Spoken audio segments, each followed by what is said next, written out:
श्रीराम नवमी पर उत्सव मुखरित हो पड़ी भद्रक सहर ऐतिहासिक गांधी पड़िया चली श्रीराम महायज्ञ एथिपाई सेठारे भक्तों भीड़ लगी। आसंता काली श्रीराम नवमी महोत्सव पालन सहित विशाल नगर संकीर्तन शोभायात्रा सहर परिक्रमा करिवो। एथिरे विभिन्न अंचलरू 100 अधिक मेढ़ सामिल हेबो। एथिपाई समग्र सहर गेरुआमय होइछि। विभिन्न स्थान में विभिन्न अनुष्ठान पक्षरु स्टल खोलाजिवो। नगर संकीर्तन शोभायात्रा लक्षाधिक भक्तों समागम हेबार अछि।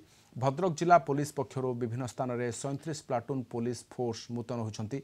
सेपरी 4 जन अतिरिक्त एसपी, 20 जन डीएसपी, 29 इन्स्पेक्टर, 140 जन एसआई एवं एएसआई, 150 जन कॉन्स्टेबल होमगार्ड सहित एक कंपनी बीएसएफ, एक कंपनी सीआरपीएफ जवान को नियोजित करा जायछि।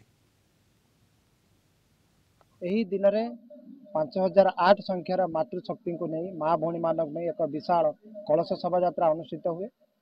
भद्रक जिलार दुईटी आध्यात्मिक पीठ बाबा आखंडलमणि माँ भद्रकाली एवं जाजपुर अधिष्ठात्री देवी माँ बिरजंका पीठर आज्ञामाला पहुंचला पर यज्ञ मंडप रे यज्ञ कार्य आरंभ होता है एवं यज्ञ कार्य आरंभ सहित विशाल कलश शोभायात्रा अनुष्ठित हुए।